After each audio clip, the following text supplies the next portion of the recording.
Ready for a long broadcast day, but I think it's safe to say that in our first series of the day, despite the amazing season that Finale played, and yes, he had that immediate seeding into the top 8, which HerO did not have, I still think that HerO is going to take it, and I also think that he's quite the favorite for this series. I would have to agree with you. HerO is a champion, and we know that when the pressure is on, HerO does not waver, he does not falter. He's an emotional player, and he hates to lose. Who doesn't, man? All of these things kind of come together to make him a really difficult opponent when you find yourself deep in a playoff bracket as we are right now. Finale is maybe a little bit untested in this kind of a situation. We know that he won the show match in France that we got to cast, the Revenge of the Nerds show match.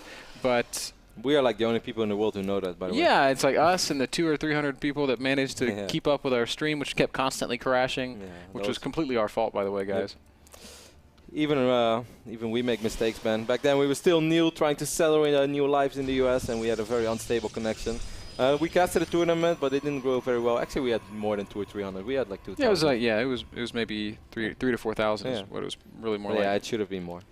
But that wasn't in our control back then. We tried. My PC, unfortunately, I had the only video card in the world which did not go well together with XSplit. Yeah, then it's kind of hard to run a broadcast.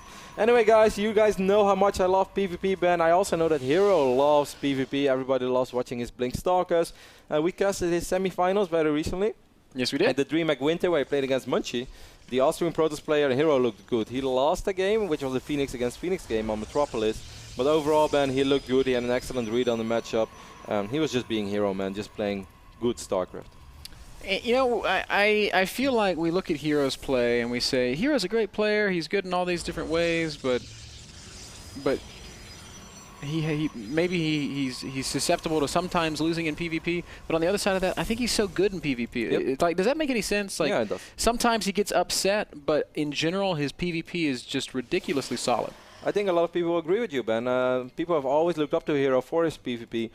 He's a little, I wouldn't call it one-dimensional, but I think it's safe to say that we all know that he's a big fan of Blink Stalkers. He doesn't like to sit back, go for Robo Expanse, play Immortal Sentry Zealot. No, he likes to be active on the map. He likes to make something happen with Blink Stalkers. But overall, I think the biggest strength that he has in PvP is just his game sense, man. You can't see everything in PvP, no matter how good your scouting is. There are moments where you're kind of going to have to gamble a little bit and you're going to have to go with your instincts. And I just feel that HerO is so good at that. Not always, of course, but so often choosing the right build order at the right moment. I completely agree with that assessment. I like to compare HerO, and this is like a weird comparison to make because.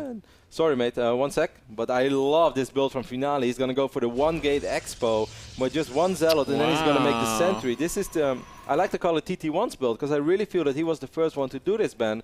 And it's such a strong build. It seems like HerO wants to go for 3-gate. Oh, HerO's just gonna straight up 4-gate. This is bizarre. How many pros does HerO have? HerO right now 22 pros, only 20 pros for Finale. Has he scouted this? But the biggest thing is, Ben. This is just like a blind chance? Yeah, he hopes for it.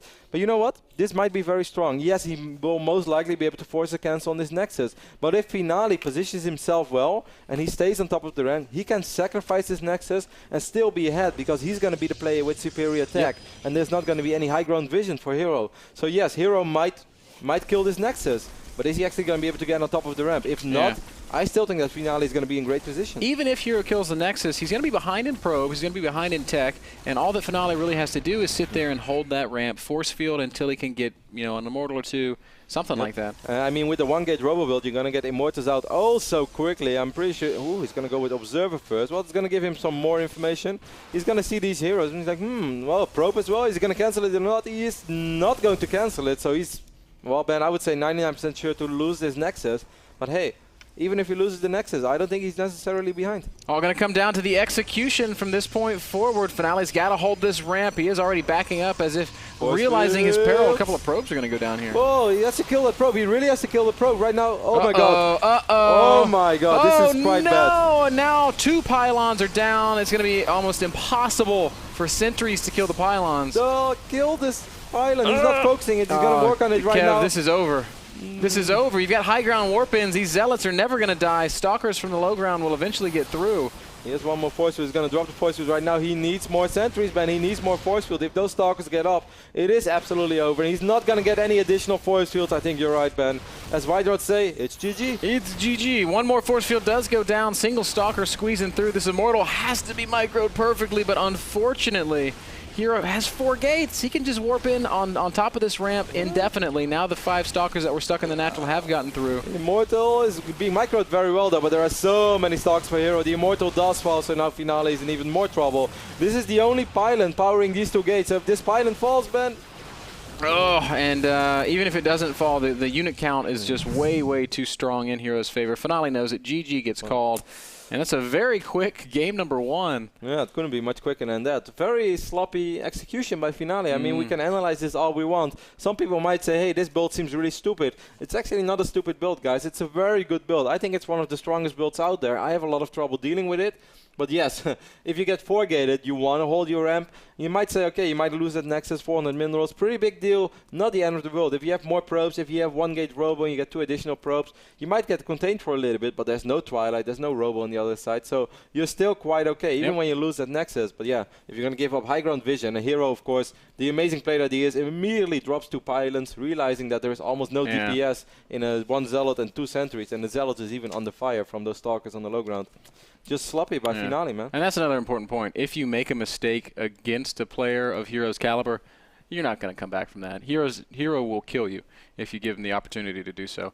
That last game brought to you guys by LAByte.com. If you're hungry, you don't want to leave your computer, and you live in Orange County or Los Angeles, head over to LAByte.com. Use the promotional code NASL. You can order any food you want from the more than 1,000 restaurants. You know what I really wonder, Ben, if any famous people ever use LAByte? Like maybe like Nicki Minaj, like watching us. And you know they do. There's like sitting there, they're watching the NASL, they're watching their StarCraft. Eminem is like our biggest fan. How yeah, cool he's just sitting there. He's like, oh man, this Roddy kid, he could really be a cool rapper. Yeah. One day we're gonna get like a record deal and stuff. And he's sitting there. He's like, oh, I'm kind of hungry. And then he sees our commercial. And he's like, oh, I think I'll order LAByte.com. I mean, how cool would it be if you're like a food delivery guy and you're like, wow, this is a really big house. I wonder who lives here. And like Eminem opens up the door in his sweatpants. He's like, hey man.